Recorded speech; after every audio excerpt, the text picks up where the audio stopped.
Napakahalaga po ng lesson natin sa ngayon dahil ituturo ko po sa inyo ang mga kailangan yung technique na magagamit para mapadali ang pag-atake ninyo ng matataas na notes. Hindi lamang boses o paggamit ng vocal cord ang instrumento ng isang singer. Lahat po ng parte ng katawan ay kailangang ginagamit sa pagkanta.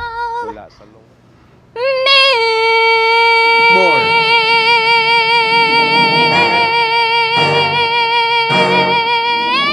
Walang pa sa point. Kulang pa sa point, pag-aralan mo yung point, yung attack, yung spread ng vowels.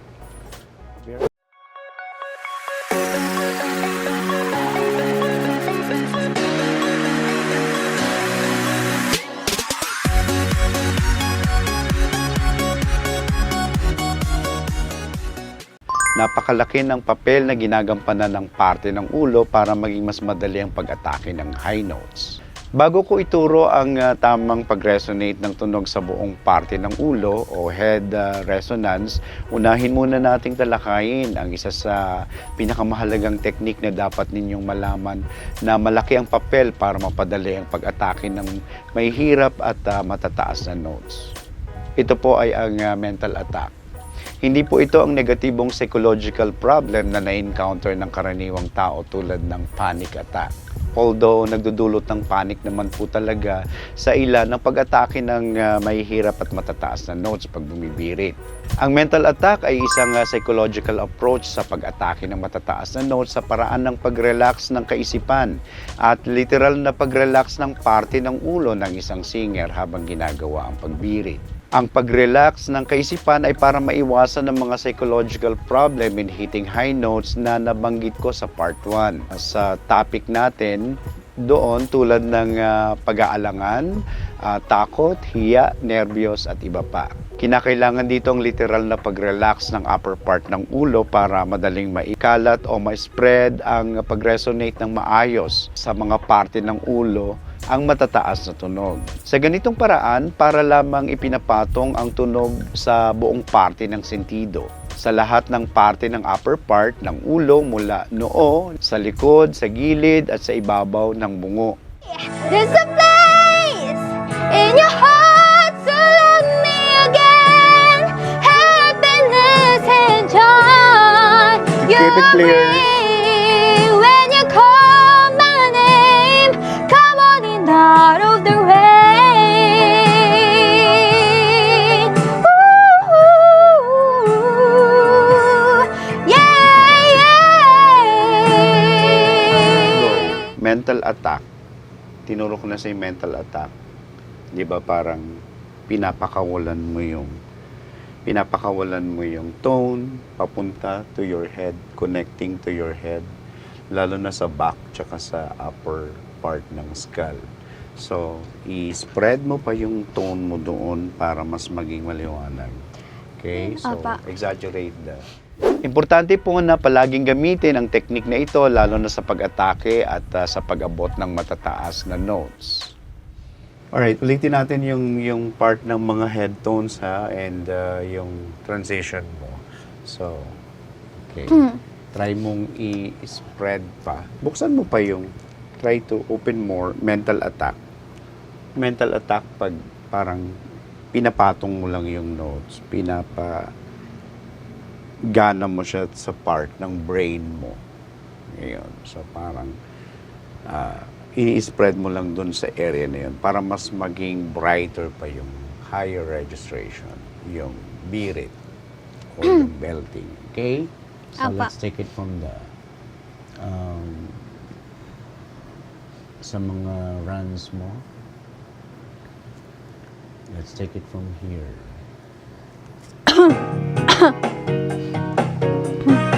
Sige.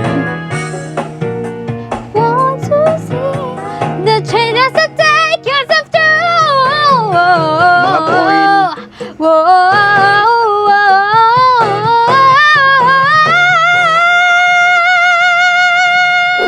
Tandaan po na magiging epektibo ang resonance ng tunog sa lahat ng parte ng upper head kung relax ang singer at siguradong walang tensyong nabubuo sa parte ng muka, lalong-lalo na sa parte ng noo. Hey, Don't you worry about a thing, Sige, spread more. mama, 'cause I'll be standing for you. Oh, Sige, spread. And keep. oh, don't you worry about a thing. Okay, very good spread. Okay. Ngayon, ituloy na natin ang isa pang parte ng instrument ng isang singer. Talakayin po natin ang mga parte ng head resonance para maging maliwanag po sa inyo, lalo na sa mga baguhan. Nakafocus ang teknik na ito sa pag-attack ng high note sa paggamit ng mga bahagi ng mukha, mask area, noo, hanggang sa ibabaw ng skull.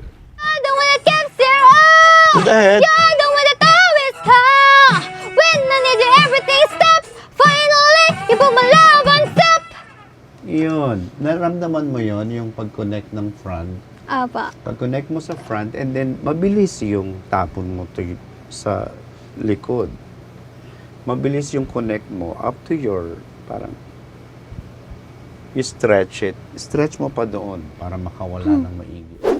Ang mask area ay karaniwan ang ginagamit ng mga classical singers sa pag-atake ng mga matataas na notes na pwede naman nagamitin din ng mga pop singers sa pagbirit. Mahalaga ang pag-spread at pagsuporta ng face muscles, eye orbit, at frontal sinus area habang inaatake ang matataas na notes sa mga bahaging nabanggit.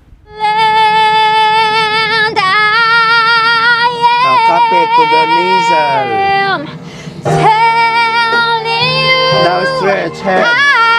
I'm not going. You're the best man I ever know. There's no way I could ever go. No, there's no way. No way. I'm living without you.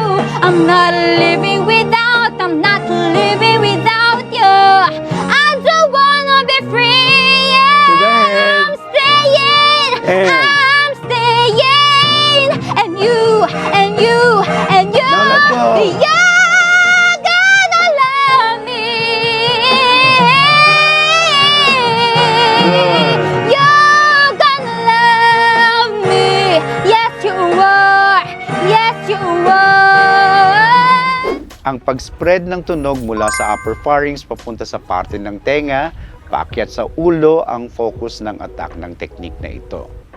Nagiging madali ang pag-atake nito kung napapanatili ng singer ang support sa muscles na nagmumula sa kanyang upper pharynx at nagpapakawala ng tunog patungo sa parte ng tenga at pag-akyat sa mas mataas na bahagi ng ulo kung lalong tumataas pa ang mga notes na inaatake. Will come into your arms again. Spread. Come on in out of the rain. Hey, To the side. It's the place in your heart to love me again. Happiness and joy. Okay, can you feel that? Nafe-feel mo yung sound mo? Apa. How was it? Ayun po. Parang nandito yung pressure. Alright, so pakiramdam mong mabuti ang pag-atake ng ganitong teknik. Panatilihin ang pagsuporta ng muscle sa parte ng pharynx hanggang sa tenga para hindi mabitiwan ang suporta na kinakailangan habang ginagawa ang pag-atake sa mga bahaging ito. Pabayaang makawala ng maayos ang tunog sa parte ng tenga patungo sa itaas ng ulo nang walang tensyon sa mga area na nabanggit. Nakafocus naman po ang pag-atake ng matataas sa likurang bahagi ng ulo sa pamamagitan ng pagsuporta ng tunog mula sa upper pharynx, patungo sa back head, paakyat sa itaas na bahagi ng ulo. And finding that there's nobody there. Pharynx. Darling, there's no way. Up, behind. No way. I'm living without you. I'm not living without you. You see, there's no way. Please don't go away from me. Metal. Stay with me. Stay with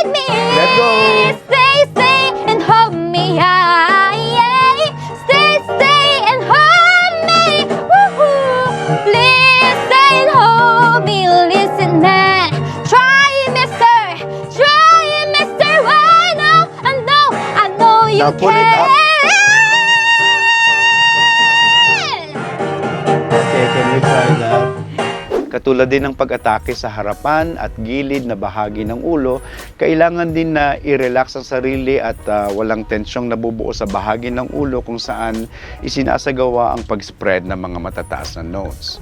Hindi lamang muscles mula sa pharynx ang kailangang suportahan sa pag-atake ng matataas na notes. Nakakatulong din ng malaki ang pagkalat ng tunog sa likurang bahagi ng tenga para lalong masuportahan ang inaataking mataas na notes sa likurang bahagi ng ulo. Place it at the back. I-place mo siya sa back ng head mo and then spread it up. And then spread mo siya mas malawak. Okay, from soft palate, upper pharynx sa likod ng back, and then spread mo yung can ng mas malawak. You can support your upper gums here, molar teeth. You can support that. Spread mo pa siya doon. Para kang nag-stretch papalikod. And then let it out. Pabayaan mo siyang makawala ng maigi. Mr. N! Try, Mr. Rhino! I know you can!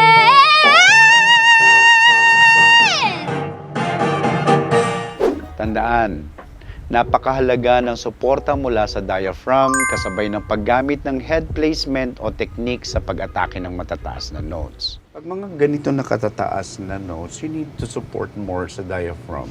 Nakasupport ka from your mouth, nakasupport yung nasal area mo, nakasupport yung pharynx area to your head, soft palate. Lahat yun i-support mo na. And alamin mo kung saan ka papunta, saan mo stretch. So, support is very important sa mga ganitong atake. And You're the only man I see. Baby, baby, it's you. You're the one that gives your all. You're the one that always counts. Words. When I need you, everything stops. Finally, you put my love on stop.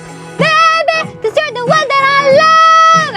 Baby, I wanna need. You're the only one I see.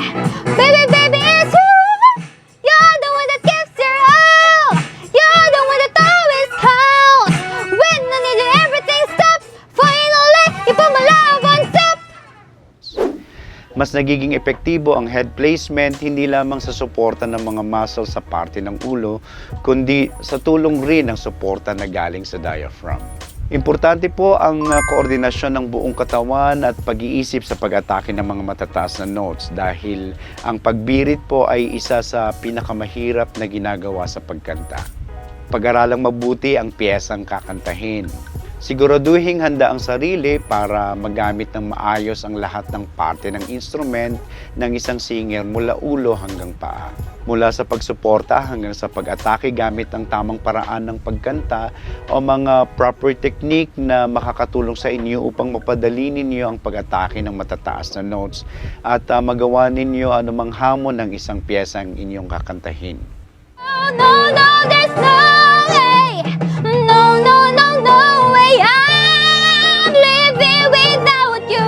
I'm not living without. I'm not living without you. I don't wanna be free. To the head. I'm staying. And. I'm staying. And you, and you, and you. Now let go. You're gonna love me. Good. You're gonna love me. Yes, you are. Yes, you are. Love me. Love me. Love me. Now, open up.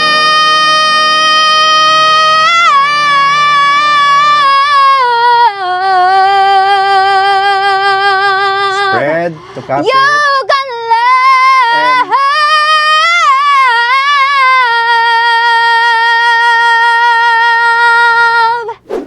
Siguraduhin kabisado ang mga linya ng melody at mga words ng kinakanta, lalong-lalo na sa mga parte ng matataas habang nagsasanay o nagpe-perform.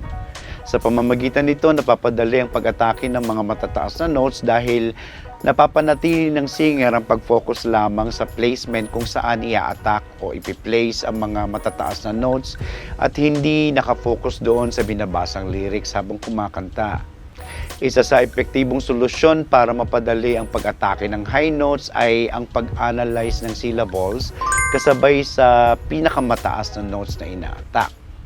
Pagkonekta at pagkapit ng maigi sa mga consonants at vowel placements.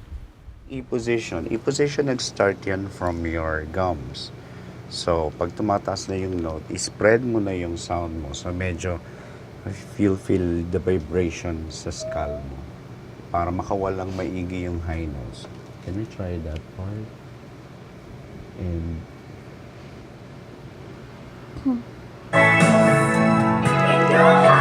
So love me again. spread. Happiness and joy you bring when you call my name.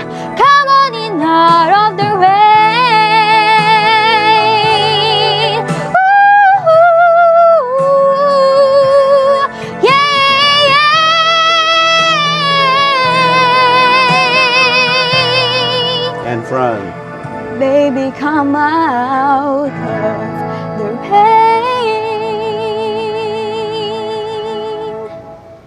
Okay, very good take.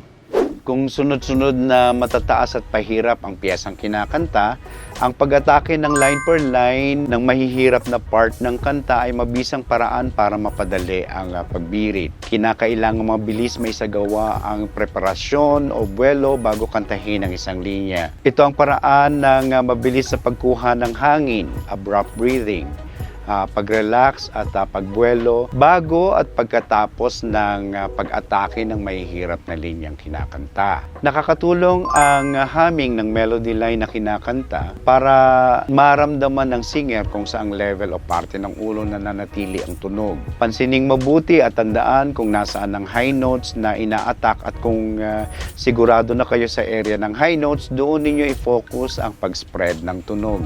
Subukang kantahin o i-attack ang mga high notes ng mahinahon at mahina lamang.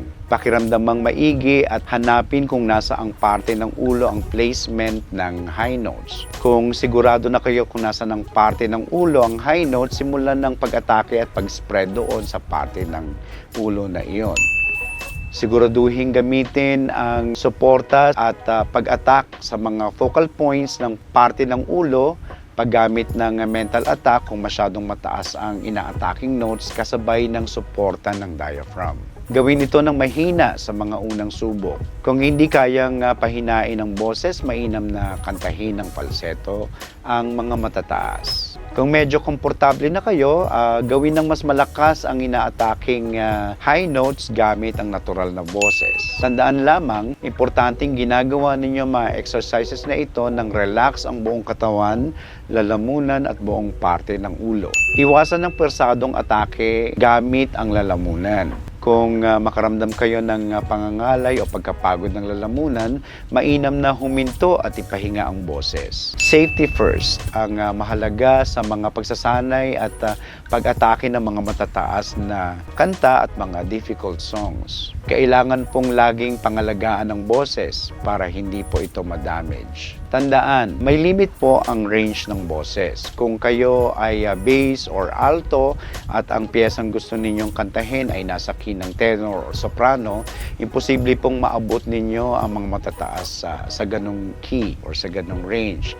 Applicable po ang mga technique na tinalakay ko kung ang ina-atake ninyong higher notes ay mga 5 to 6 semitones higher lamang or 3 whole notes higher than your normal range. Yan po ang lesson natin sa araw na ito. Sana po ay may natutuhan kayong mga bagong technique sa pagkanta. Para sa mga nagnanais na mag-enroll sa aking one-on-one online vocal training, i-message at i-text nyo lang po ako sa aking FB Messenger at contact number na nasa ibaba. Hanggang sa muli po, magkita-kita po tayo uli sa mga susunod pang mga voice lessons. Ito po si Coach Pete. Maraming salamat po sa panunood.